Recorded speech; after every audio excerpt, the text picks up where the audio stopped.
নমস্কাৰ বন্ধু বান্ধৱীসকল, আজি ধুনীয়াকৈ দুপৰীয়া থালিখন মই নিৰামিষ থালি বনাই ল'লোঁ। আৰু আজি মোৰ থালিত কি কি আছে চাওক, দেখাই আছোঁ। তো ভাত আছিলে, তাৰপিছত এয়া হ'ল আলু আৰু বেঙেনা মছলা দি টুকটুককৈ বনাই ল'লোঁ।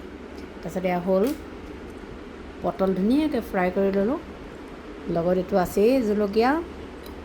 এইখিনি হ'ল গাজ টেঙাৰ চাটনি, আচাৰ নহয় বাৰু।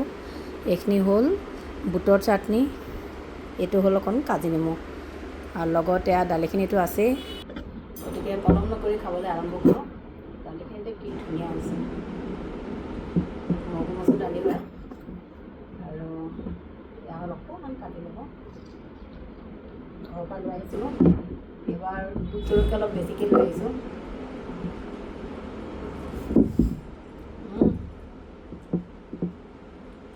বুটৰ চাটনি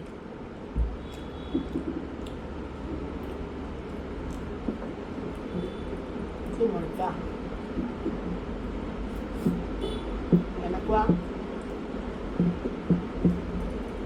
দিল্লীত থাকিলেও আমাৰ অসমৰ থালিখনটো পাহৰিব নোৱাৰোঁ।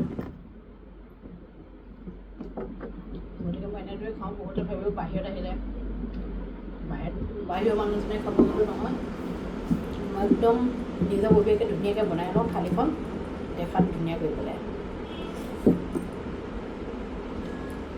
বাঁহগাজৰ চাটনি,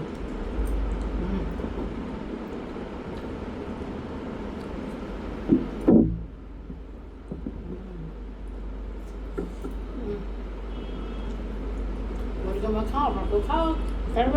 বাই বাই।